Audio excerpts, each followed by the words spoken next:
Page number 55 देखि अगाडि।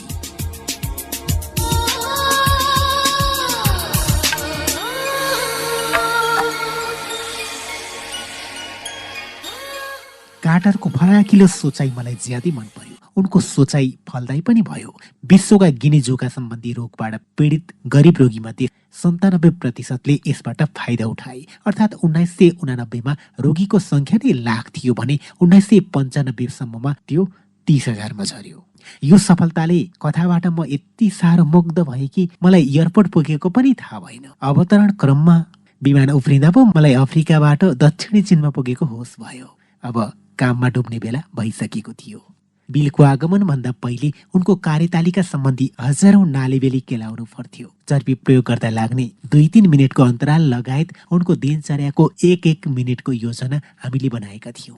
उनको टोलीले उनको भ्रमणको 2 हप्ता अघि नै यो कार्यतालिका रेडमन्ड, वाशिङटनमा स्वीकृत गर्नु पर्थ्यो। चीनस्थित हाम्रो टोलीले भव्य कक्षबाट दिउँसोको खाना खाने रेस्टुरेन्टमा पुग्न 2 मिनेट लाग्ला कि 3 मिनेट लाग्ला भनेर तर्क वितर्क गर्दै बुक गरिएको होटलको 1-1 इन्च दूरी नाप्यो। मैले समस्याको गाँठो फुकाइदिएँ।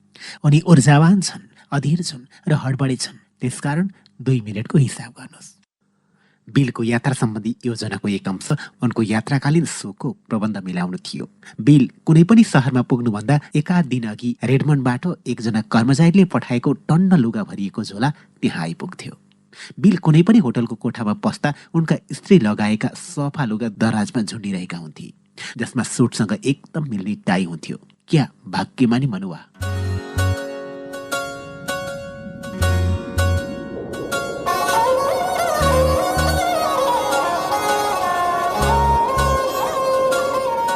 यो प्रचलन एक स्थापित अभ्यास हुनुभन्दा अघि उनको लवाई ल्याङफ्याङ तालको थियो। कहिलेकाहीँ उनी अघिल्लो दिन भुइँमा अलपत्र छाडिएका लुगा लगाएर आफ्नो दिन सुरु गर्थे। त्यसो हुनुको कारण माइक्रोसफ्टको कार्यव्यस्तता हो। ठुल्ठुला समस्या सुल्झाउने काममा एकदमै दत्तचित्त भएर लाग्नु पर्दा उनी लुगा जस्ता झिना मसिना कुरामा ध्यान दिँदैनथे। बिल हङकङमा मुख्य कार्यकारिणी अधिकृतहरूको सम्मेलनमा बोल्दै थिए। रात त्यही बिताएर बिहान सबेरै गाडीबाट सेन्जेन आउने कार्यक्रम बनाइएको थियो। जनसाधारणका लागि हङकङबाट सेन्जेन जान 90 मिनेट लाग्थ्यो, तर विश्वका सबैभन्दा धनी मानिसका लागि भने त्यो समय आधा घटाउन खास व्यवस्था गर्न सकिन्थ्यो। काउन्टरतिर लाग्नुको साटो उनी हङकङको गौरवमय फोहरायुक्त ग्रान्ड हायतको अघिल्लो ढोकाबाट निस्केर सोझै आफूलाई कुरिरहेका गाडीको ताती भए ठाउँ पुगे। यहाँ हामी नानावली गाडीका कुरा गर्दैछौँ। चिल्लो कालो रङ भएको गाडी, कालो सिसा भएका गाडी, मोटरसाइकल, प्रहरीका कारहरू, साइरनको आवाज, बत्तीको झल्याक झुलुक, रमिता लाग्दो तामझाम। गाडीको त्यो रौनक चिनिया सरकारको सौजन्य थियो। बिलको यात्रालाई आरामयुक्त बनाउन हङकङ र मूलभूमिको सिमाना काट्ने सहज व्यवस्था मिलाइएको थियो। उनको निजी प्रयोगका लागि मूल सडकको एउटा लेन खाली गरिएको थियो। मलाई त्यो यात्राको मज्जा लिन विमानमा हुइया उडेर हङकङ पुग्न खुब रहर लागेर आयो। बिलले सीमा पार यात्रामा गिनिज बुकमा नयाँ कीर्तिमान कायम गर्दै गर्दा हामी त्यस दिनको कार्यक्रम गर्ने व्यवस्था मिलाइएको गुफा जस्तो सरकारी होटलमा बडो हडबडी साथ पर्खिरहेका थियौँ। होटलमा संवाददाता, सरकारी कर्मचारी, होटल म्यानेजर मान्यता क्रम अनुसार आफ्नो ठाउँमा बसेका थिए। ठिक समयमा बिलको सवारी चलाउने लावालस्कर सडकमा देखा पर्दा उनलाई स्वागत गर्ने समितिका 100 भन्दा धेरै सदस्यमा उमङ्गपूर्ण गाईगोई प्रस्फुटित भयो। गाडीको ढोका खोलियो, पाहुना गाडीबाट ओर्लिए अनि बिल लबीमा आइपुग्न लागे। भिडले थपडी बजाएर स्वागत गर्यो। बिल रनबुल्ल परे जस्ता देखिए। उनको अनुहारको भावले भनिरहेको थियो, म गाडीदेखि लबीसम्म जम्मा 10 पाइला हिँडेको छु। यता यी मानिस चाहिँ यसरी थपडी बजाइरहेका छन्, मानौ म कोसौं परदेखि हिँडेर आएको हुँ। मैले 3 वर्ष यता बिललाई देखेको थिइनँ। मेरो आँखामा परेको पहिलो कुराबाट मैले सुनेको ठिक ठहरियो। उनको कपाल साँच्चै नै अस्तव्यस्त थियो। उनको कपाल कटाई खर्बपतिलाई सुहाउँदो थिएन। के श्रृङ्गार गृहमा जाऊ, नभयुक्त हजाम माग गर, उनलाई मलाई भयङ्कर हतार छ भन, कपाल कटाइको गुणभन्दा पनि कटाइको गति हेरेर बक्सिस दिन्छु भन, अनि नतिजा यस्तै कपाल हुन्छ।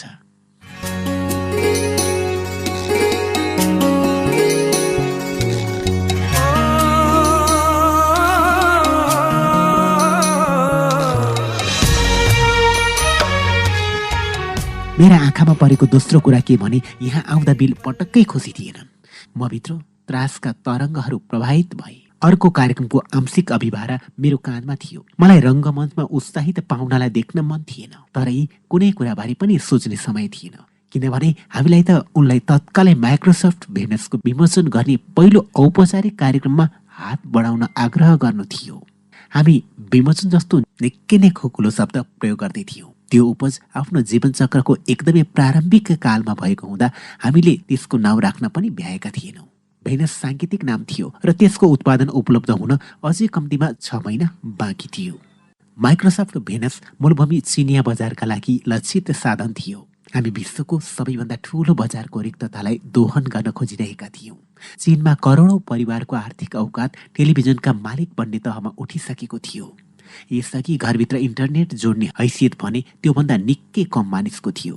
त्यसकारण चिनिया परिवारको घरायसी प्रयोगका लागि पिसी जस्तो बिरानो साधन बेच्न खोज्नुभन्दा आफ्ना टेलिभिजनमा भेनस बक्स जोड्न तिनलाई विश्वस्त गराउनु थियो। तिनीहरू भेनसको माध्यमबाट इन्टरनेटको पहुँच प्राप्त गर्न सक्थे। तर पक्नुसै कुरा अर्को पनि छ। त्यो के भने भेनसको सहाराले डिभिडी प्रयोग गर्न पनि सकिन्थ्यो। अर्को शब्दमा भन्ने हो भने यो सिद्धान्त र कागज दुवैमा पुरापुर अर्थ लाग्ने खालको उत्पादन थियो।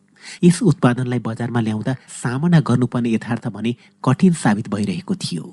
आज हामी जे प्रदर्शन गर्छौं त्यो एउटा कार्यकारी प्रारूप हो भनेर प्रेसका एकजना सदस्यलाई मैले विनम्रता साथ बयान गरेको थिएँ। अस्तित्वमा रहेको कार्यकारी प्रारूप यही मात्र थियो। मेरो मनमा यसका अवयवहरूको आधिकारिक सूचीमा धातुको एउटा केस, दुईवटा चिप, नली जोडिएको टेप र एउटा प्रार्थना थिए।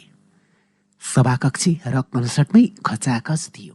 जे होस् यो बहुलट्टीपूर्ण इन्टरनेट युग थियो, जसमा यस सम्बन्धी कुनै पनि उत्पादनबारे उद्घोषण गर्दा शब्दहरूबाट इन्टरनेट सञ्जालबारे भाव तरङ्ग पैदा हुन्थे। अनि चीनले यसप्रति उत्साहपूर्ण प्रतिक्रिया जनाउने र पैसाको ओइरो लाग्ने सम्भावना थियो। एउटै कोठामा खुट्टा राख्ने ठाउँ नै नरहने गरी 1500 भन्दा धेरै मानिस जुटेका थिए। कोठाभरि कानै खाने खालको हल्ला थियो। चिनिया प्रविधि कर्मी राम्रोसँग देख्न सकियोस् भनेर कुर्सीमाथि उभिएका थिए। क्यामेराका फ्ल्यास झल्याक झुलुक भए पनि फोटोकर्मीहरू एकअर्कामाथि चढेर बिललाई क्यामेरामा कैद गर्न थाले। मान्डारिन र चिनिया भाषामा प्रश्नको बाढी लगाउँदै संवाददाताहरूले खलबली मचाए। त्यो क्षण चीनमाथि अर्को उत्तेजना सवार भएको छनक भयो।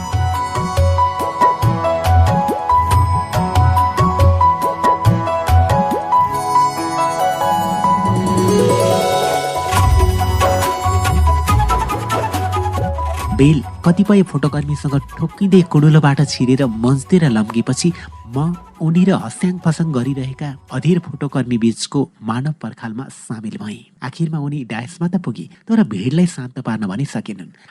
हावामा हात हल्लाउँदै हेलो क्लेभल्यान्ड, रक डान्स गर्न तिमी तयार छौ भनेर उनले चिच्याउन खोजे जस्तो मलाई लाग्यो। तर मेरो मन चिन्ते कल्पनाको विपरीत उनले गलो सफा गरेर फेरि चिनाउन पाएकोमा आफूलाई खुसी लागेको बताए। भेट शान्त भयो अनि उनले भेनस नामक साधन मार्फत करोडौं चिनियालाई क्रेताको इच्छा अनुसार सूचना प्रदान गर्ने हाम्रो टिमको परिकल्पनाको चर्चा गरे। उनले त्यो साधनको उत्पादन गर्न हामीले विश्वस्त तुल्याउन खोजिरहेका उत्पादनकर्तालाई र पछि हामीले त्यो साधन खरिद गर्न आग्रह गर्ने उपभोक्तालाई यो आर्थिक दृष्टिले किन लाभदायक छ भन्ने कुराको व्याख्या गरे।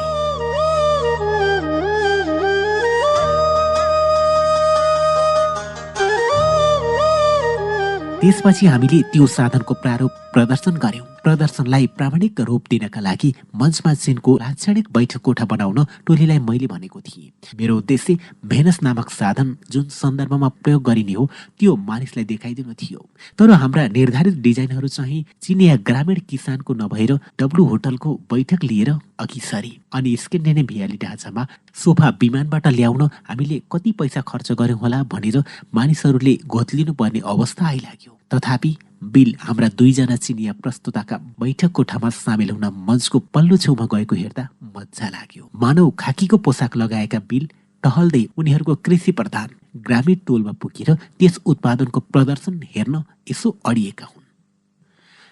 त्यो सत्र कम्तीमा पनि मैले निर्धारण गरेको मापदण्ड अनुसार राम्ररी सम्पन्न भयो। अर्थात् प्रारूप विस्फोट भएर प्रस्तुताहरूको ज्यान जाने कुरा भएन।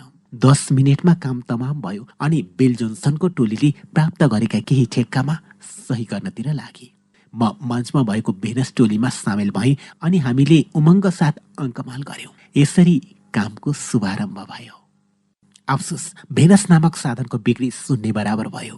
त्यसको 1 वर्ष पुग्नु अगावै प्राविधिक कारणले त्यो आयोजना रद्द भयो। औपचारिक रूपले विमोचन भएको दिन त्यो उत्पादन यति छिट्टै भविष्यको साधनबाट इतिहासको रद्दीको टोकरीमा मिल्कन पुग्ला भनेर कसैले लक काटेको थिएन।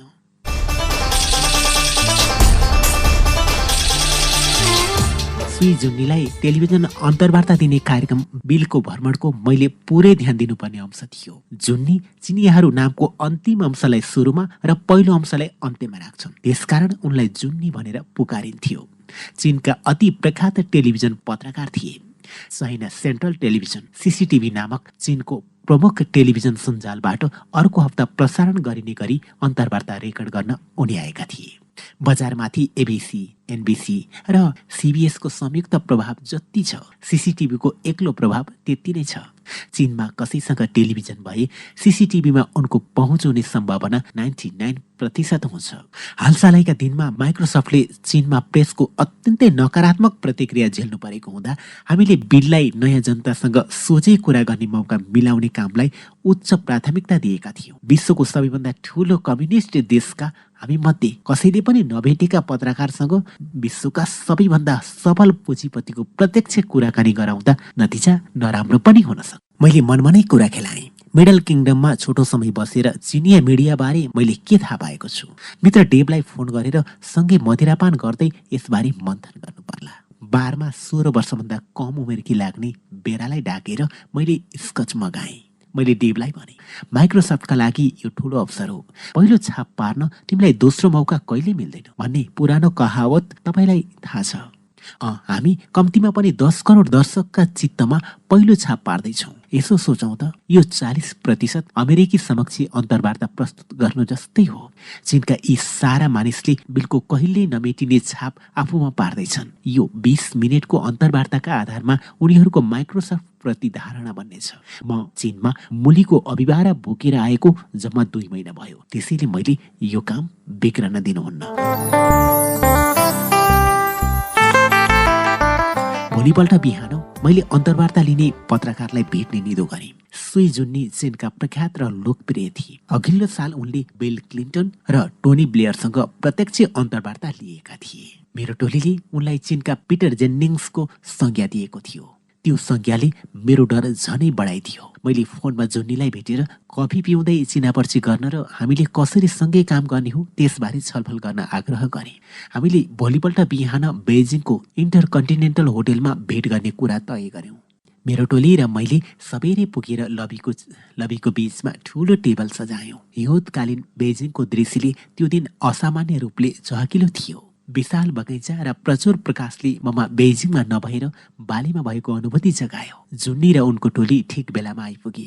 उनी आत्मविश्वास साथ हाम्रो टेबलतिर लम्के। जिन प्यान्ट, बोट र छालाको कालो ज्याकेट लगाएका उनी 35 वर्षभन्दा कम उमेरका देखिन्थे। उनको अनुहारमा मानिसको खिचातानीको लक्षण लेस मात्र पनि थिएन। खोलेर मुस्कुराउँदै उनले गजबको अङ्ग्रेजी भाषामा आफ्नो परिचय दिए। हामी सबैले परिचय साटासाट गर्यौं। प्रत्येक भेटघाटमा आवश्यकता भन्दा 3 गुणा धेरै मानिस ल्याउनु चिनिया व्यापारको आम नियम हो कि झैं मलाई लाग्यो। धेरै जसो भेटघाटमा पुरै 2/3 मानिसले एक वचन बोलेनन्। न त तिनले यसो केही टिपेको नै देखियो। तिनलाई किन सामेल गराइएको होला भन्ने कुराको मैले मेसो पाउन सकिनँ। भेटघाटमा सहभागी अरू 12 जनाले जुन्नी र मतिर शिर निहुराएर हामी दुईले कुरा गर्ने र उनीहरूले सुन्ने संकेत गरे। सकभर धेरै कुरा सिक्ने मनसायले म जुन्नीलाई प्रश्न सोध्न थालेँ। जुन्नी, करोडौं चिनियाले चिनेका तपाईँ जस्ता प्रख्यात पत्रकारलाई भेट्न पाउनु औधी खुसीको कुरा हो। तपाईले बिलसँग अन्तर्वार्ता लिने कुराले हामीलाई रोमाञ्चित तुल्याएको छ। यो अन्तर्वार्ता लिनुमा सीसीटीभी र तपाईँ स्वयंको उद्देश्यबारे थप कुरा बताउन सक्नुहुन्छ?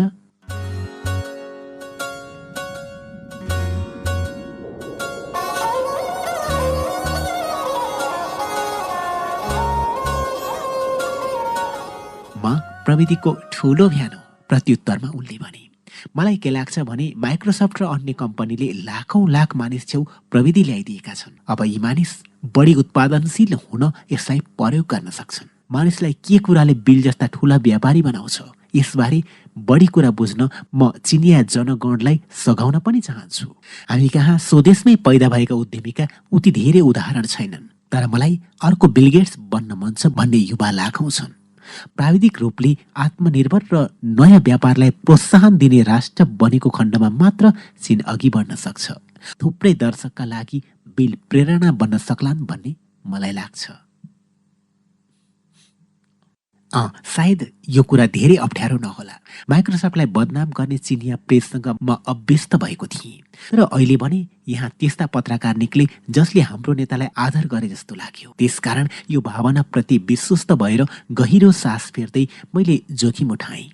जुन्नी महोदय, तपाईँको दृष्टिकोणसँग म सहमत छु। मलाई लाग्छ माइक्रोसफ्टले केही महान काम गर्छ, त्यसकारण आफूले यस कम्पनीमा लामो समय काम गर्न पाएकोमा मलाई गर्वको अनुभूति हुन्छ। तर चिनिया मिडियामा हाम्रो ज्यादै आलोचना गरिएको मैले देखेको छु। प्राय चीनमाथि अतिक्रमण गर्ने साम्राज्यवादी अमेरिकी कम्पनीका रूपले हाम्रो चित्रण गरिएको छ।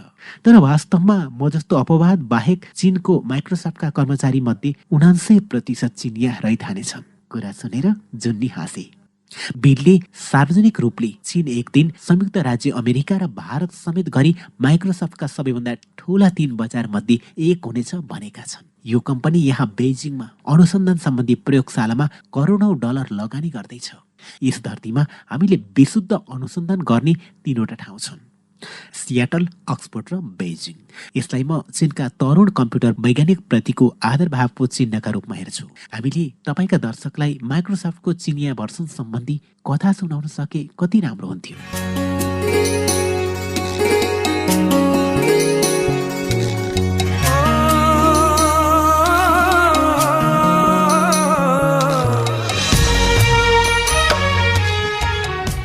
यो सही तरिका हुने कुरामा जुन्नी सहमत भए अनि हामी यो विषयसँग गाँसिएका प्रश्नबारे मन्थन गर्न थाल्यौं। यो स्पष्टता र आपसी सहयोगको उत्पादनशील क्षण हुन गयो। हाम्रो हितचित्त कति साह्रो मिल्यो भने हामी 2 हप्तापछि फेरि भेट्न सहमत भयौं। जुन्नीले अरू रमिते र नोट टिप्नेहरू नराखी 2 जना मात्र भेट्ने कुरा गरे। 2 हप्तापछि हामीले बेजिङ हिल्टनको लुइजियाना रेस्टुरेन्टमा डिनर खायौं। मदिरापान गर्दै माइक्रोसफ्टको चिनिया भर्सनबारे छलफल गर्यौं अनि जुन्नीले आफूले सोध्ने विचार गरेका प्रश्नबारे बडो कृपापूर्वक मलाई बताए। अब भने म बिलको तयारीलाई दम दिन सक्ने भएँ। हामीले अन्तर्वार्ता सफलताको कामना गर्दै बडो उत्साही मुद्रामा ब्रान्डी पान गर्यौं अनि हामी फेरि सेन्जेनमा भेट्ने बाचा गर्दै बिदा भएर बेजिङका ठिहिरा सडकतिर लाग्यौं। आफ्नो जिम्मामा रहेको कामको तयारीबारे यति मजाको अनुभूति मलाई त्यसअघि बिरलै भएको थियो। दिउँसो 3 बजे बिललाई अन्तर्वार्ताका लागि तयारी पार्न उनको कोठामा पस्न लाग्दा अमेरिकाका पूर्व राज्य सचिव जेम्स बेकरतिर दिएको भनाइ सम्झे। पूर्व तयारीले खराब कार्य सम्पादनलाई बचाउँछ। जेम्सलाई यो कुरामा उनका बाउले सानैमा सहयोग गराएका रहेछन्।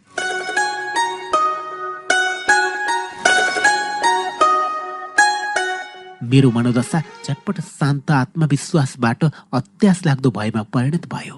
अन्तर्वार्ताका लागि बिलले पूर्व तयारी नगरेको कुरा उनीसँग 30 सेकेन्ड कुरा गर्दैमा मलाई छर्लङ्ग भइहाल्यो। उनी त संवाददाता र सञ्जालका नाम जस्ता आधारभूत प्रश्न पो सोध्न थाले। बिल कति साह्रो व्यस्त छन् भन्ने कुरा थाहा पाएर मैले उनलाई शङ्काको लाभ दिएँ अनि चीनमा माइक्रोसफ्ट सम्बन्धी मूल तथ्याङ्क बारे बुझाउन थालेँ। अन्तर्वार्ताका क्रममा ती कुरा सम्प्रेषण गर्न सकिएला भन्ने मेरो आशा थियो। मैले कुरा गर्दा उनी ट्वाल्न परेर भुइँमा हेर्दै आफ्नो मेचमा अघि बसिहालिदिए। मलाई तत्क्षण डरलाग्दो असुरक्षाको अनुभूति भयो। के उनी अधीर भएका हुन् कि दिक्क भएका हुन्? आफ्ना कुरामा बोसले ध्यान नदिँदा आत्मविश्वास जति डग्छ त्यति केहीले पनि डग्दैन। माइक्रोसफ्टले चीनमा गर्ने केही लगानीको चर्चा गर्दै मैले प्रसङ्ग अगाडि बढाएँ। अन्तर्वार्ताका क्रममा उनले त्यस विषयमा प्रकाश पार्लान् भन्ने मेरो आशा थियो। मैले फेरि पनि कुनै प्रतिक्रिया पाइनँ। मेरा सफल अन्तर्वार्ता सम्बन्धी विचारमा भन्दा खुइलिएको खैरो कार्पेटमा उनको बढी अभिरुचि भएपछि लाग्यो अनि कुरालाई बिसाएर मैले सोधेँ, तपाईँ यसका लागि तयार हुनुहुन्छ? तपाईँलाई जुन्नीका प्रश्नहरूको चीनको विशिष्ट स्थिति सुहाउँदो उत्तर थाहा छ भन्ने लाग्छ? हो, अब जाऊ भनेर उनले अडबाङ्गे जवाफ दिए। हामी हिँड्यौँ।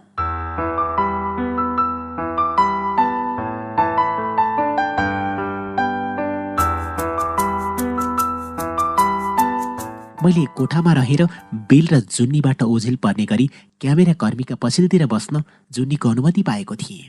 त्यो राम्रो कुरा थियो, किनभने मेरो अनुहारबाट हतोत्साहको भाव प्रकट हुन सक्थ्यो। बिलका उत्तरहरू हामीले सुझाएका कुराको निकटसम्म पनि भएनन् अनि चीनसित त ती उत्तरहरूको 12 हात परको साइनो पनि रहेन। जुन्नीको पहिलो प्रश्न हाम्रो अनुसन्धान र विकासमा गरिने खर्चमा केन्द्रित थियो। माइक्रोसफ्टले अनुसन्धान र विकासमा सालिन्दा $2 अर्ब भन्दा धेरै लगानी गर्छ। चीनमा त्यो रकम कति खर्च गरिन्छ? बिलले दिएको उत्तर जानकारी गराइएका बुदाका आधारमा चीनमा हाम्रो लगानी उल्लेख्य छ। साँच्चै भन्ने हो भने यो विश्वका 3वटा मात्र बजार मध्ये एक हो जहाँ हामीले अनुसन्धान प्रयोगशाला खोलेका छौँ। अरू 2वटा ग्रेट ब्रिटेनको अक्सफोर्ड र सियाटलमा छन्। किबोर्ड र पेनमा आधारित कम्प्युटिङ मार्फत मान्डारिन अक्षरहरूलाई प्रवेश गराउने कार्यलाई सजिलो बनाउन हामी निकै काम गर्दैछौँ। साङ्केतिक भाषा लेखेर हुर्केको मानिस हुनाले चिनिया विश्वविद्यालयमा शिक्षित भएका प्रखर वैज्ञानिकप्रति मेरो ठुलो आदरभाव छ। यी वैज्ञानिकहरू त्यस्तो काम गर्दैछन् जसले आउने करोडौं दशकमा चिनिया जनताले कम्प्युटर प्रयोग गर्ने तरिकामा प्रभाव पार्नेछन्।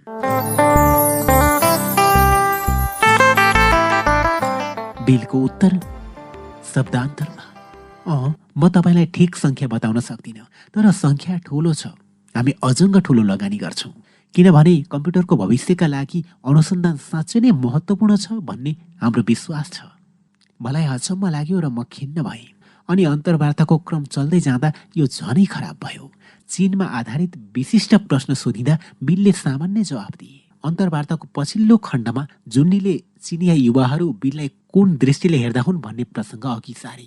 यता आउँदा बाटामा मैले होटल बाहिर 5 वर्षकी केटीलाई भेटेँ। त्यो केटी तपाईँलाई भेट्न खोजेर रुँदै थिए। उनी तपाईँलाई आफ्नो हिरो मान्दिरहेछन्, तर उनी सुरक्षा पङ्क्तिको घेराबाट अगाडि जान पाएनन्। बिलले 10 करोड चिनिया नागरिकलाई आफ्नो मानवीय अनुहार देखाउने मौका गुमाए। अन्तर्वार्तापछि म उनलाई भेटेर हेलो भन्न चाहन्छु भन्नु सट्टा उनले त्यस्तो व्यवहार गरे मानौ त्यस विषयको उठान नै भएको होइन। उनले केही पनि भनेनन्। अन्तर्वार्तामा बडो असहज मौनता छायो अनि जुन्नी अर्को प्रश्नतिर लागे।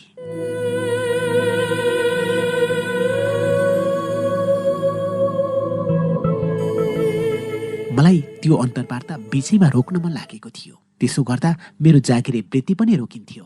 त्यसैले आफ्नो मेचमा बसेर मुख्य कार्यकारिणी अधिकृतहरू आफ्नो टोलीका अन्य सदस्यहरूका कुरा बडो ध्यानपूर्वक सुन्छन् भनेर किन सोचिँदो हो भनेर म शान्तसँग गोत्लिएँ। घण्टौँको तयारी र आफ्नो संहिताले छुट दिएसम्म पत्रकारको निकट भएर मैले दिएको सल्लाहको उपेक्षा गरियो। पल थोरोको एउटा वाक्यको मलाई सम्झना भयो। सामान्यतया मानिस थुप्रो पैसा कमाएपछि खराब श्रोता बन्न पुग्छ। अन्तर्वार्ता सकिएपछि मैले आफ्नो सोचाइको दिशा परिवर्तन गरेँ। बिललाई शङ्काको लाभ दिँदै मैले सोचेँ, जे होस् उनी निरन्तर यात्रा गरिरहेका छन्। हामी 50 भन्दा धेरै देशमा व्यापार गरिरहेका छौँ।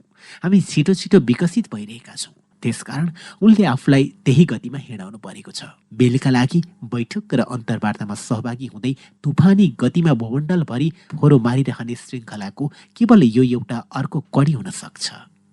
तैपनि मेरो मन भने माइक्रोसफ्ट नामक जुन कम्पनीप्रति म अझै वफादार छु, त्यो कम्पनीले सङ्कालु चिनिया जनगणको मन जित्ने मौका गुमायो भन्ने भावनामा एकहोरियो। मलाई बिलसँग समय बिताउँदा बडो रमाइलो होला भन्ने लागेको थियो, तर मेरो एकाग्रता शक्तिको सामिप्य प्राप्त गर्नुमा नभई राम्रो नतिजा प्राप्त गर्नुमा थियो। त्यो अनुभवले यो जागिरे वृत्तिबाट पिण्ड छुटाउनु नै बेस हो भन्ने कुरालाई यकिन गर्यो। कम्पनी जति जति ठुलो हुँदै गयो, प्रयास र प्रतिफल बीचको आपसी सम्बन्ध त्यति नै खोकलो हुँदै गयो।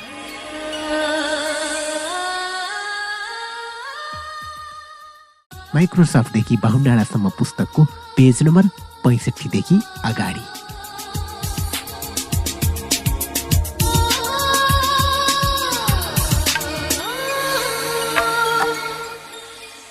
मैले यो अन्तर्वार्तामा धेरै समय लगाएको थिएँ, तर त्यो समय फर्काउन सकिने कुरा भएन। तर बिलको कार्य सम्पादनमा ध्यान केन्द्रित नगर्नु नै बेस भन्ने मलाई थाहा भयो।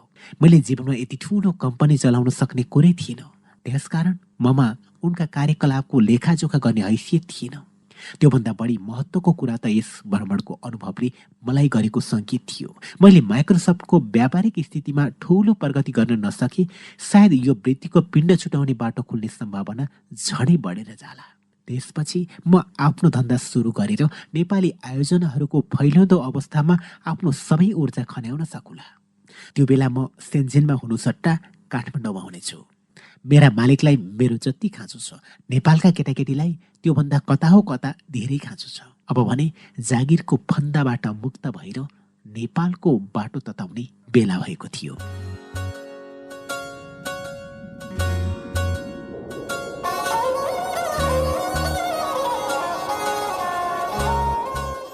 बिलको ब्याट्सम्यान।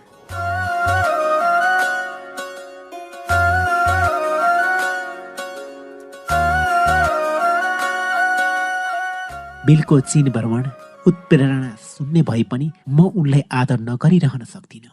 उनले सानै उमेरमा ठुलो कम्पनी सुरु गरेका थिए। उनी र मेलिन्डाले गेट्स फाउन्डेसन मार्फत गरिरहेको कामले लाखौं मानिसको जीवनमा सकारात्मक प्रभाव पार्नेछ। माइक्रोसफ्ट छाडेर आफ्नै परोपकारी कामको थालनी गर्नु कम्पनीको स्टक विकल्प सम्बन्धी कार्यक्रम भने मेरा लागि सुरक्षाको राम्रो उपाय थियो। यो क्षतिपूर्ति योजनाबारे कतिपय मानिस उदार शब्दको प्रयोग गर्छन्, तर म भने यसलाई एउटा स्वप्नदर्शी चिजका रूपमा हेर्छु। बिल र उनको व्यवस्थापन टोलीको काम गराएको पारामा ठूलो चतुर्याइ छ, किनभने तिनले यी विकल्पमा एउटा शर्त गाँसेका छन्। कम्पनीका लागि काम गर्ने मानिसले अन्य कम्पनीको भन्दा धेरै नै तल्लो तबरको तलब स्वीकार गर्नु पर्थ्यो। जस्तो 1991 मा माइक्रोसफ्टमा सामेल हुँदा मेरो तलब बैंकको तलबभन्दा $17,000 कम थियो। त्यसको सट्टा मलाई कम्पनीमा 3,250 सेयर दिएको थियो। यसबाट कम्पनीले दीर्घकालीन रूपमा राम्रो प्रगति गरे जागिरीहरूको पनि प्रगति हुने सन्देश सम्प्रेषण हुन्थ्यो, तर यस कुराको कुनै ग्यारेन्टी थिएन। कठोर मेहनत र चतुर्याइपूर्ण रणनीतिक सोचाइबाट मात्र नापतोल गरेर तय गरिएको यो जोखिमपूर्ण लाभले साकार रूप लिन सक्थ्यो।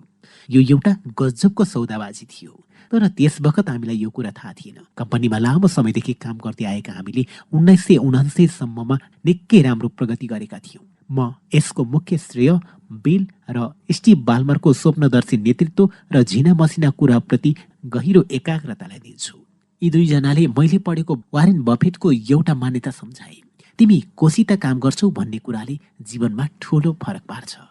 धेरै पहिले बेब रुथ र लौ गेहरिक जस्ता बेसबलका खेलाडीले आफ्नो खेलको विश्व श्रृङ्खलामा प्राप्त सफलताको पूरा श्रेय ब्याट्सम्यानलाई दिएको कुरा बफेटले सम्झेका थिए। ब्याट्सम्यान को हुने हो भन्ने ठम्ब्याउनु सफलताको जड कुरा हो। रुथ हेगरिक युग वा गेट्स बाल्मर युगको माइक्रोसफ्टका लागि ब्याट्सम्यान बन्ने मौका ज्यादै थोरै मानिसले मात्र पाउँछन्। संयोगवश हुन गएको यो नयाँ आविष्कारप्रति म कृतज्ञ छु। दीर्घकालीन सफलताका सन्दर्भमा कम्पनीमा झन्डै 9 वर्ष काम गर्दा व्यवस्थापन र नेतृत्वबारे मैले सिकेका पाठको झनै ठूलो महत्त्व छ। अग्रगमनको धुन। पहिला चाल्नुपर्ने निर्णायक छेडबारी गोत्लिँदा अब म जागिर छाडेर जान लागेको छु भन्ने कुराको बोध मेरा लागि उति सहज भएन। मैले आफ्नो तात्कालीन जगतका लागि महत्त्वपूर्ण हरेक कुरासँग सम्बन्ध विच्छेद गर्न लागेको थिएँ, जस्तो कि सोफी, माइकल, माइक्रोसफ्ट र चीन। बेजिङको बसाई 4 महिना मात्र भएकाले सरसल्लाह, सुविस्ता र सान्त्वनाका लागि मुख ताक्न मिल्ने मेरो मित्र मण्डली बनेको थिएन। आउने महिनाहरू मेरो जीवनका सबैभन्दा कठोर महिना हुने कुरा मलाई थाहा थियो। मेरो एउटा स्वभावले स्थितिलाई झनै कठिन तुल्याएको थियो। मलाई मानिसहरूलाई निराश तुल्याउन पटक्कै मन पर्दैन थियो। म बाल्यकालदेखि नै आमाबा, तिनको निकट मित्र मण्डली र मेरा गुरुहरूले सधैँ माया गर्ने असल बच्चा थिए। बाल्यकालदेखि नै अरू मानिसलाई खुसी तुल्याउनु मेरो अन्तर्निहित स्वभाव थियो। अहिले भने चीनमा रहेका 2 घनिष्ठतम मानिस सोफी र माइकललाई प्रसन्न तुल्याउनु सट्टा म तीसँग सम्बन्ध विच्छेद गर्ने धुनमा थिएँ।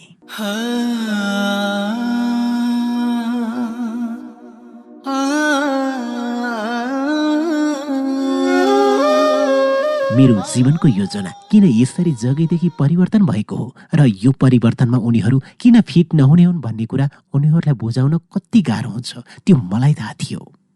हामी आफूले रोजेको जागिरे वृत्तिका सूत्रमा उनिएर विदेशी कर्मचारीका रूपमा चमक दमक युक्त जीवनमा बाँधिएका थियौँ। यो सम्बन्ध सूत्र तोड्नु भनेको आफ्नो कविलागणलाई परित्याग गर्नु सरह थियो। हामी मध्ये सबैका लागि यो बिछोड कति पीडादायी होला भन्ने कुरा मलाई जति थाहा थियो, यो बिछोड अनिवार्य हो भन्ने पनि त्यति नै थाहा थियो। माइक्रोसफ्टको घेराबाहिर जीवन जिउने उमङ्गमय भावना ममा कुन हदसम्म झाँकिएको थियो भने मेरो मन माइक्रोसफ्ट छाडेपछि जिइने जीवनका योजना र विचारहरूले धपक्कै बलेको थियो। हामीले बनाउन लागेका विद्यालय र खोल्न लागेका पुस्तकालय हेर्न र भावी योजना बनाउन म फेरि नेपाल जानुपर्ने मलाई थाहा थियो। शरणार्थीलाई सफलता साथ पुनः स्थापित हुन सघाउने योजनाप्रति मेरो अभिरुचि बढिरहेको थियो। मेरा मित्रहरू मलाई यस्ता योजना थालनीका लागि कन्सल्टेन्सी गर्न र त्यसबाट आउने आकर्षक रकम थप विद्यालय र पुस्तकालय निर्माणमा लगाउन सल्लाह दिइरहेका थिए। आफ्ना सपनालाई पखेटा हालिदिने काममा बाधा पुर्याउने कुनै पनि अल्झोबाट मुक्त हुनैपर्छ भन्ने मलाई थाहा थियो। एक हप्तापछि हङकङमा भएको ताइवान, हङकङ र मूलभूमि चीनका माइक्रोसफ्ट सम्बन्धी उच्च पदस्थ व्यक्तिहरूको बैठकमा मैले अलगिनु पर्ने कुराको दह्रो सङ्केत आइलाग्यो। बैठकको कार्यसूचीमा त्यो सालको उत्तरार्धमा क्षेत्रव्यापी परोपकारको थालनी गर्ने एउटा विषय राखिएको थियो। त्यस क्षेत्रमा मानव कल्याणको उच्च भावना सञ्चार गर्ने र त्यहाँबाट म अन्यत्र गएपछि पनि त्यो कायमै हुने आशा गर्न सकिने सम्भावनाले मेरो मनमा उमङ्गको ज्वारा उठ्यो। बैठकमा 5 मिनेट अघि आएर म बृहत्तर चीन क्षेत्रका 20 करोड जति गरिबीग्रस्त मानिसलाई मद्दत गर्न पहिलो नोट कपीका प्रथम 3 पृष्ठ भर्न थाले।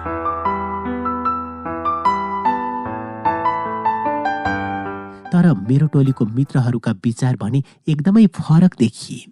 10 मिनेटभित्र मूलभूमि चीनको टोलीले बेइजिङको मध्यवर्गीय टोलका केही दर्जन विद्यार्थीलाई सार्वजनिक विद्यालयबाट सम्प्रान्त निजी विद्यालयमा सरुवा गर्न सघाउने योजना अघि सारे। चीनको बजारबारे मलाई भन्दा तपाईँलाई राम्रो थाहा छ। तैपनि यथोचित आदरका साथ मलाई के भन्न मन लागेको छ भने जसलाई मद्दतको खाँचो छ तिनलाई यस योजनाले खासै असर पार्ला भन्ने कुरामा म ढुक्क हुन सकिनँ।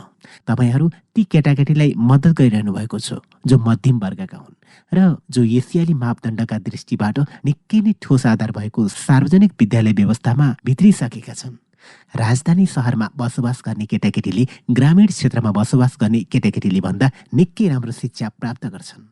ग्रामीण क्षेत्रका स्थानीय निकायलाई स्रोत साधनको अभाव छ। तपाईँहरूले अघि सार्नुभएको यस योजनाले त केवल उनै विद्यार्थीलाई अझ राम्रो निजी विद्यालयमा जाने बाटो खोलिदिन्छ। निजी विद्यालय बढी सुविधायुक्त छ, यो कुरा साँचो हो। तर चीनका सबैभन्दा बढी सुविधाविहीन मानिसलाई मद्दत गर्न माइक्रोसफ्टका स्रोत साधन प्रयोग गर्ने सबैभन्दा उत्तम उपाय यही हो त। जो गरिब छन् हामीले तिनलाई मद्दत गर्न सक्ने कुनै उपाय छैन त। जस्तो कि पढ्न जाने विद्यालय नै नभएका ग्रामीण क्षेत्रका केटाकेटी। गरिबलाई मद्दत गरेर हामीलाई के नै पो लाभ हुन्छ र? एलिसले ओठे जवाफ दिइन्।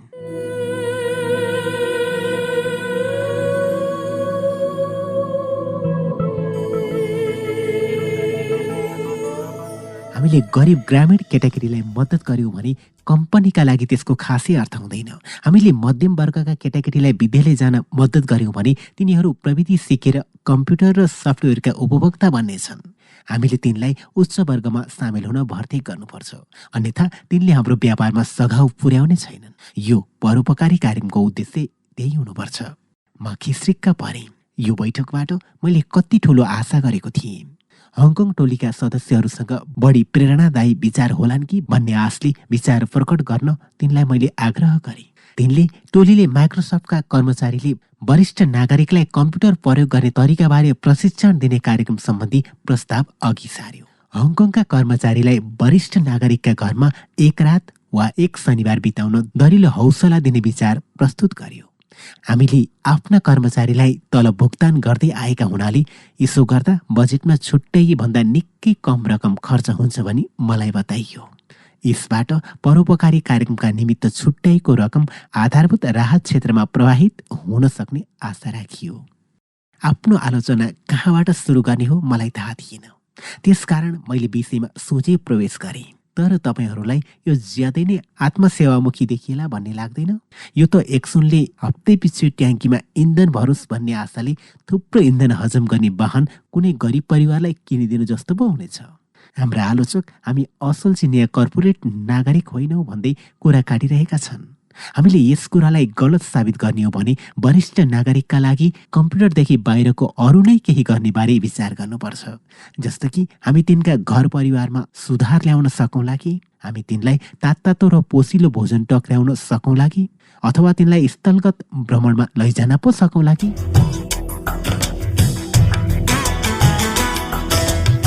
नयाँ विचारप्रति मौन प्रतिक्रिया मात्र प्राप्त भयो। त्यस बेलाका सहभागीका लागि व्यापारलाई दीर्घकालीन दृष्टिले सघाउ पुग्ने भए मात्र कर्पोरेट सामाजिक जिम्मेवारी सान्दर्भिक हुन सक्थ्यो।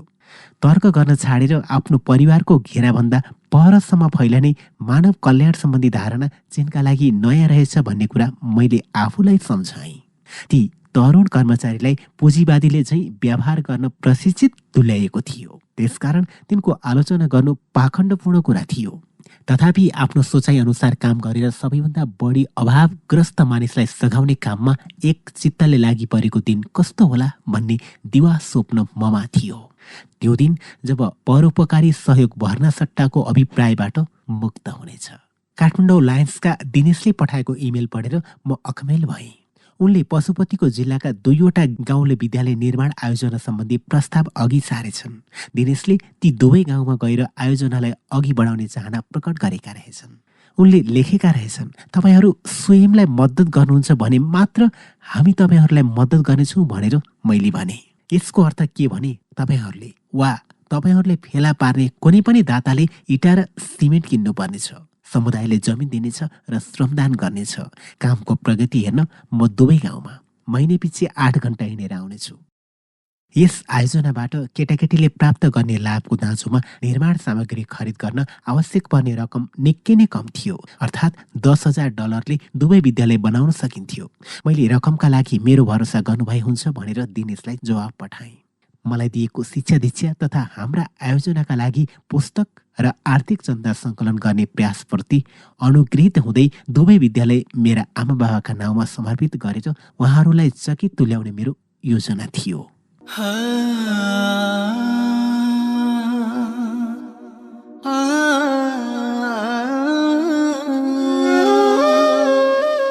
बेजिङ फर्केपछि म भयाक्रान्त भएँ। आर्थिक दृष्टिले आफ्नो जीवनमा आमूलो परिवर्तन ल्याउन सहज होला कि नहोला भन्ने कुराको निदो गर्नु अगावै मैले $10,000 दिने बाजा गरिसकेको थिएँ। यस महत्त्वपूर्ण प्रश्नको जवाब दिन कठोर सङ्कल्प गर्ने घडी आएको थियो। म आफ्नो जागिर, तलबका चेक र स्टक सम्बन्धी विकल्पहरूलाई छोड्न सकुला? बैंकमा सञ्चित रकम र आफ्नो मासिक खर्च हिसाब किताब गर्दा लक्षण राम्रै देखियो। म आफ्नो बचत नमासिकन कम्तीमा पनि 5 वर्ष त पक्कै जिउन सक्ने रहेछु। त्यसपछि मेरो अगाडि एउटा समस्या देखा पर्यो। यो राम्रो विचार हो भनेर साबित गर्ने हतारोमा माइक्रोसफ्टले हाम्रो भाडा तिरिदिने गरेको कुरा मैले भुसुक्कै बिर्सेछु। घाँटी हेरी हाड निल्ने गरी मैले आफ्नो मासिक नगद प्रवाहलाई समायोजन गरेँ अनि सान फ्रान्सिस्कोको भाडादार बुझी हेर्न अनलाइनमा गएँ। एसियासित दरिलो सम्बन्ध भएको धनी अमेरिकी सहरमा आफ्नो नयाँ सङ्गठनको अखाडा बनाउन पाए हुन्थ्यो भन्ने मेरो आशा थियो। आम्मै कति महँगो सहर! भाग्यवश अर्को तालमेल भयो। मेरो सञ्चित रकमबाट तलबको चेक नलिकन 4 वर्ष परोपकारी जीवनयापन गर्न सक्ने सम्भावना देखियो। कुरा के मात्र हो भने मैले आफ्नो निजी खर्च कटौती गर्नु पर्थ्यो अथवा नगद प्रवाहमा सघाउ पुर्याउन ससाना परामर्शकारी आयोजनाहरू लिनु पर्थ्यो। खाइपाई आएका सुविधाहरू त्याग्दा मैले एउटा यथार्थको सामना गर्न बाध्य हुनुपर्ने भयो। मैले जीवनभरि बचत गर्दै आएको थिएँ। अब भने मेरो बचतमाथि भयानक खतरा आइलाग्ने भयो। मैले आफूलाई सम्झाएँ, आफ्ना सपनाहरू साकार पार्न प्रयोग नगर्ने हो भने आखिर बचत के काम?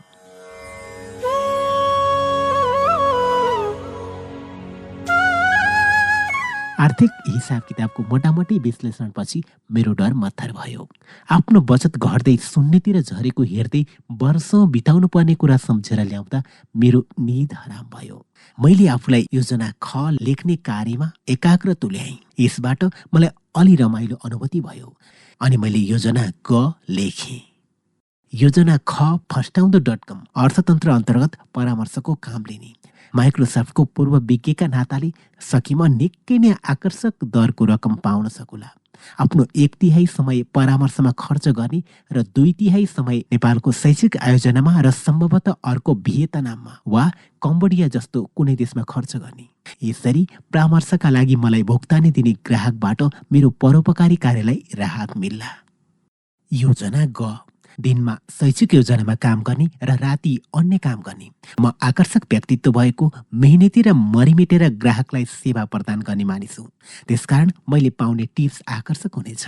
आफूले पाएको पैसा असल वाइनमा, जुन मेरो एउटा सुख हो, त्यसमा खर्च नगरी त्यसमा म अलिकता कटौती गर्नेछु। मलाई योजना ग साँच्चै नै मन पर्यो, तर त्यसबाट अर्को भय पैदा भयो। त्यो हो हैसियतको क्षति। के म विज्ञबाट बारको बेरामा झर्न तत्पर थिएँ त? अमेरिकामा कुनै सामाजिक भेलामा प्राय बिरानो मानिसले सोध्ने प्रश्न हो, तपाईँ के गर्नुहुन्छ? प्रत्युत्तरमा म म्याकीको पबमा बेराको काम गर्छु भन्दा मलाई कस्तो लाग्ला? मैले त्यो काममा आफू हुँदाको एउटा चित्र कल्पना गरेँ। उत्तरी पश्चिमी टोप वा माइक्रोसफ्टको छाप ठोकेको सर्ट लगाएको र वातावरणमा स्प्रिङ सटिनको ग्लोरी डेज म्युजिक घन्किरहेको। मैले 13 वर्षमा पहिलो पटक त्यो प्रश्नको व्यापारको गतिमान रौनक भन्दा परको उत्तर दिँदा मलाई कस्तो लाग्ला?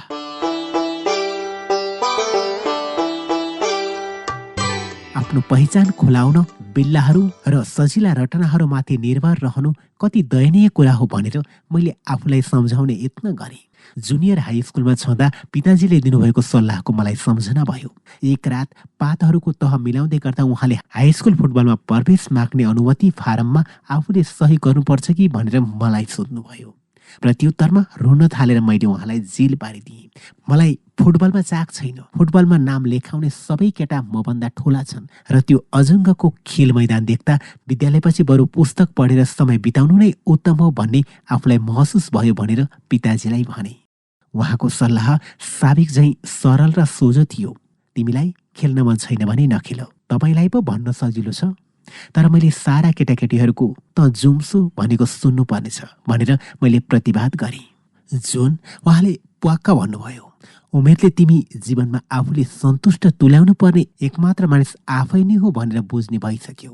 तिमीले तिम्री आमा र मलाई सन्तुष्ट तुल्याउनु केही जरुरी छैन। हामीलाई खुसी पार्नकै लागि तिमी केही पनि नगर। तिमीलाई जे ठिक लाग्छ त्यही गर अनि आफै प्रति उत्तरदायी बन्ने बानी बसाल।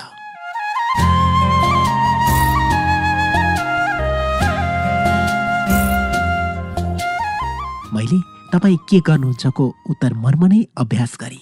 पुस्तकालयहरू खोल्ने मेरो एउटा सानो आयोजना छ। यसमा कुनै दम थिएन। मैले पुनः अभ्यास गरी हेरेँ। चौरीका पिठ्युमा पुस्तक लादेर म हिमाली भूमिका गाउँहरूमा पुर्याउनेछु। यस्तो जवाफले काम चल्दैन। यो त एकदमै भड्किलो जवाफ हो। यसो भन्दा त म तेस्रो विश्वमा यात्रा गर्दै थुप्रो समय बिताउने अलमस्त स्वभाव भएको धनी लड्को हुँ भन्ने पो बुझिन्छ बा। म नेपालका गरिब समुदायमा विद्यालय र पुस्तकालय निर्माण गर्छु। यो जवाब पनि नराम्रो होइन। यो मलाई मन पर्यो। आफू बेलुकाको भोजमा छु भन्ने कल्पना गर्दै बाथरुमको ऐना अगाडि गएर मैले ठुलो स्वरमा यो कुरा भन्ने जमर्को गरेँ। नेपालका गरिब समुदायका विद्यालय र पुस्तकालय निर्माण गर्न मैले संस्था स्थापना गरेको छु। त्यसलाई म सञ्चालन गर्छु। म आफ्नो स्वरलाई प्रायोजन गर्दै ठाडो भएर उभिएको थिएँ। यसो भन्दा म गौरवान्वित हुने कुरा स्पष्ट थियो। कसैले कठोरता साथ मेरो मूल्याङ्कन गरेको खण्डमा म त्यसलाई उपेक्षा गरिदिन्थे। त्यो तिनको समस्या हो, मेरो होइन। त्यसबाहेक हिमाली भेगका सुदूर बस्तीमा हैसियतको खोजी गर्ने मानिस धेरै भेटिँदैनन्। बेजिङमा सल्लाह माग्न मिल्ने मगन्ती घनिष्ठ मानिस नहुँदा एक्लोपनको अनुभव गर्दै मैले फोनबाट काम चलाएँ। मैले कम्पनी छोड्ने विषयमा आफूमा भएको अलमलबारे बासँग छलफल गरेँ। मलाई चीनको प्रमुख टेलिकम्युनिकेसन कम्पनीलाई विन्डोजको लाइसेन्स दिएर $10 लाख को व्यापारिक कारोबार गर्दा जति आनन्द लाग्छ, डाक्टर सेउसका केही सय पुराना पुस्तक दानका रूपमा प्राप्त भएको इमेल पाउँदा त्योभन्दा धेरै आनन्द लाग्छ। बा, मेरो यो अनुभूतिको अर्थ के हो? उहाँले बुद्धिमत्ता साथ जवाब दिनुभयो। यसको अर्थ के भने तिम्रो प्राथमिकता परिवर्तन भयो। तिमी सधैँ स्वतन्त्र रहिआएका छौ। त्यसकारण यो सायद अरू कसैका लागि भन्दा आफ्नै लागि काम गर्ने बेला हो। सिडनीका मित्र माइकलले मलाई अति उत्तम सल्लाह दिए। हेर, घाउमाथिको पट्टी हटाउने 2 तरिका छन्, बिस्तारै र कष्टसाथ वा छिटो र कष्टसाथ। रोज्ने काम तिम्रो।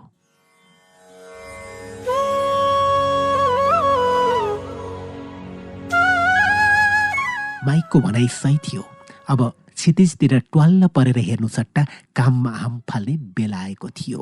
वाद विवाद गर्दै, डायरीमा टिपोट गर्दै, हिसाब गर्दै र आफ्ना साथीहरूसँग कचकच गर्दै चारैतिर कुद्दा कुद्दा म दिक्क भएको थिएँ।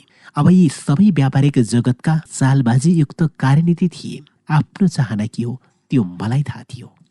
मे महिनाको एक सुन्दर बिहान बेजिङको ट्राफिक जाममा पर्दा म साँच्चै नै खुसी भएँ। माइकलसँगको मेरो भेटघाटलाई विलम्ब गर्ने कुनै पनि तत्त्व स्वागत योग्य थियो। लिउ वेईले भिडमभिड सडकमा घच्च घच्च गर्दै गाडी चलाउँदा मैले चिनिया चिया भरिएको ठुलो मगबाट चियाको चुस्की लिँदै पछिल्लो सिटको झ्यालबाट बाहिर हेरेँ। त्यहाँ सडकका दुई लेन बीच उभिएर फरुवाले खाल्डाखुल्डी पुरिरहेको एक कामदारको रूप विशेष चाख लाग्दो थियो। उसले देख्नेहरूका आँखा छल्ने खालको पोसाक लगाएको थियो। उसले आफूतिर आउने वाहनले आफूलाई नदेखुन् भन्ने चाहना गरेको होला कि। यस्तो तर्कना गर्दै भित्रभित्रै हाँस्दा मलाई कसो कसो नमजा लाग्यो। तैपनि मेरो मनमा नाचिरहेका आफ्नो अघिल्तिर आइलाग्नै लागेको ठाडो टक्कर सम्बन्धी बिम्बहरूबाट क्षणिक राहत पाएकोमा कृतज्ञताको भावना उत्पन्न भयो। माइक्रोसफ्टको कार्यालयमा आइपुगेर मैले मगमा फेरि चिया भरेँ अनि सोझै माइकलको फराकिलो कार्यालयतिर लागेँ। मैले लामो सास तानेर ढोका ढकढक्याएँ अनि आमन्त्रणको प्रतीक्षा नै नगरिकन भित्र पसेर अतिथि बस्ने मेजमा बसेँ अनि भूमिका नबाँधिकन मैले सिधै कुरा सुरु गरेँ।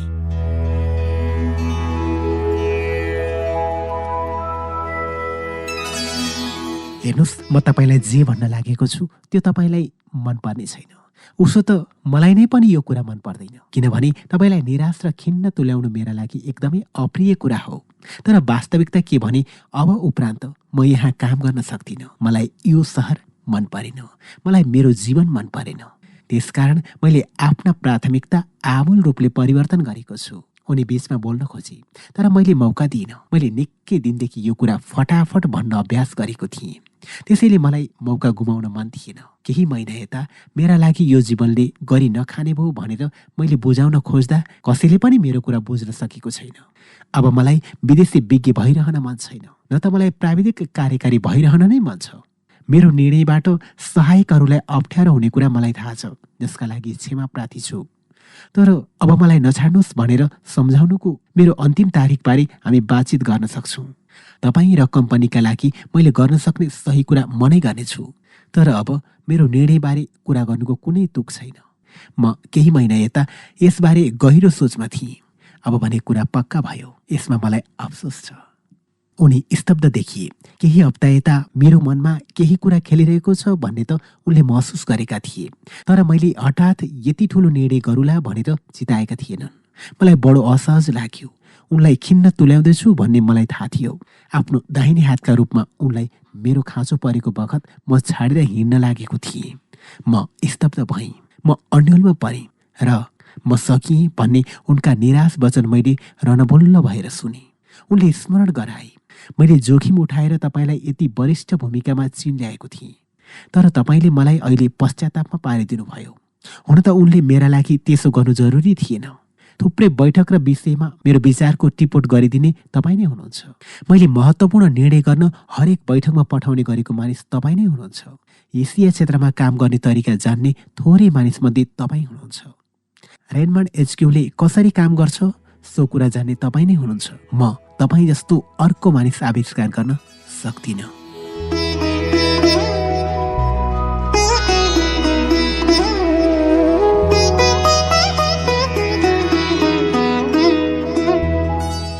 अहिले यसबारे कुरा गर्न सक्दिनँ। म मनोभावमा डुबेको हुँदा अहिले केही भन्न सक्दिनँ।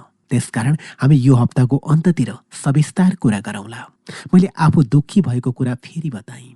यति भनेर म आँधीको गतिमा ढोकाबाट बाहिर निस्केर आफ्नो कार्यालयतर्फ उत्तिएँ। मैले आफ्नो ल्यापटप झोलामा हालेँ। लिउ वेईलाई मलाई भेट्न कार लिएर आउनु भने अनि ध्येयप्रति विश्वासघात गरेको अनुभूति गर्दै छेउतिरको ढोका हुँदै भवनबाट लुसुक्क बाहिर निस्किएँ। त्यो अपराह्न विमानबाट हङकङको बैठकमा भाग लिन जाने मेरो कार्यक्रम थियो। सामान्य दिनचर्याबाट पन्छिने इच्छाले मैले घर जानु सट्टा सोझै एयरपोर्ट गएर विमान उड्नु अघि एयर चाइनाको प्रतीक्षा कक्षमा एकाध घण्टा बिताउने निधो गरेँ। थोरै सुविस्ता र मनमोहक सार्वजनिक स्थल भएको सहरमा बस्नु यति दुःखदायीपूर्ण हुन्छ कि शान्ति र चयनका लागि एयरपोर्ट जानुपर्छ। हङकङमा अवतरण गर्दा मलाई चयनको अनुभूति भयो। त्यहाँको आकाश बेजिङको भन्दा निलो थियो, हावा उताको भन्दा स्वच्छ थियो, वास्तुकला बढी प्रेरणादायी थियो अनि त्यो शहरमा सुस्त बेजिङ भन्दा बढी चहल पहल थियो। अनि आफ्नो निवासबाट एकाध घण्टाको उडानमा पर्ने त्यो एउटा त्यस्तो सहर थियो जहाँ मेरा निजी समस्याको चाङ थिएन।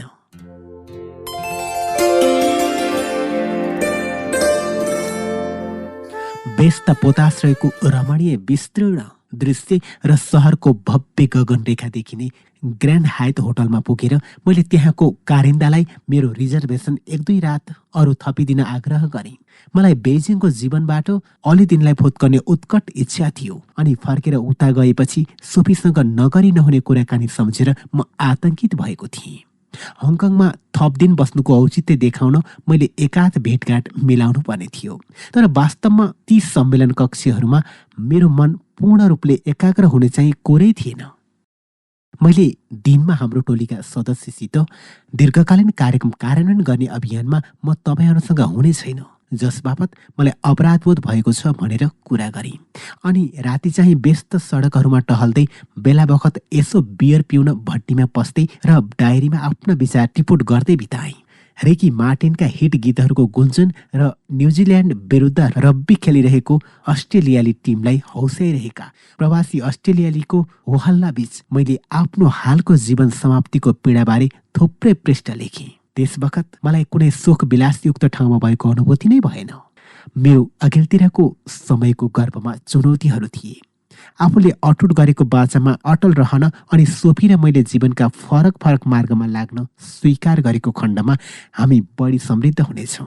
जसरी मलाई विदेशी वृत्तिसँग गाँसिएको हाम्रो पुरानो चमक दमकयुक्त र मुनाफादायी जीवनको चाहना थिएन, उसै गरी उनलाई मेरो तेस्रो विश्वको यात्रा र मानव कल्याणसँग गाँसिएको नयाँ जीवनको चाहना थिएन।